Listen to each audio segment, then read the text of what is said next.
Greetings to one and all in the name of our Lord and Redeemer Jesus Christ. లెంటులోని 3వ ఆదివారమును ఆక్యులై అని పిలుస్తాము. ఆక్యులై అనే మాటకి అర్థము ఐస్, కన్నులు.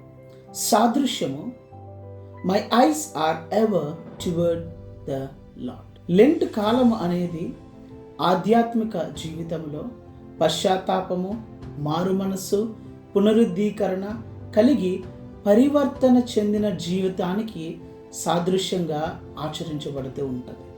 ఈ ప్రయాణంలో మనము గమనించవలసింది ఏంటంటే శ్రమ, వేదన, బాధ వంటి అనుభవాల్ని ఎదుర్కొన్నప్పుడు సర్వసాధారణంగా మనము విడుదల కొరకు ఎదురు చూస్తూ ఉంటాము. ఆయా సందర్భాల్లో, పరిస్థితుల్లో విడుదల పొందుకోవాలంటే మన కన్నులు నిరంతరము దేవుని వైపు ఫిక్స్ చేయబడి ఉండాలి. మూలవాక్యము 25వ సంకీర్తన 15వ వచనము. నా కన్ను దృష్టి ఎల్లప్పుడూ యెహోవా వైపు తిరుగుచున్నది, ఆయన నా పాదములను వలలో నుండి విడిపించును. ఈ ఆదివారమున పాపము, శోధన మరియు అణిచివేత లాంటి బలహీన స్థితిలో మానవాళి నివసించినప్పుడు ఆ స్థితిగతిలో నుంచి విడుదల కలుగజేసేది కేవలము దైవమే అని మనము గ్రహిస్తాము. ఎందుకనగా God is the source of deliverance.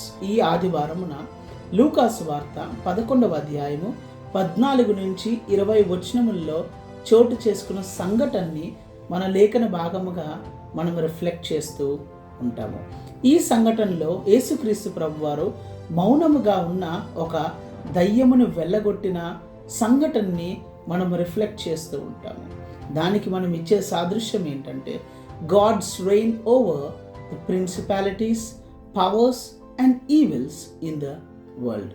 కాల్బాత్ మాటలు మనం గమనించినట్లయితే యేసుక్రీస్తు ప్రభువు పాపము, మరణము మరియు పవర్స్ని జయించిన ప్రభువు. క్రైస్తవ విశ్వాసము తమ కన్నులను ఆయన వైపు స్థిరపరిచి తద్వారా యేసుక్రీస్తు ప్రభువారు అనుగ్రహించే కృపని ఎంబ్రేస్ చేసుకోమని పిలుపుని ఇస్తుంది. ఆమేన్.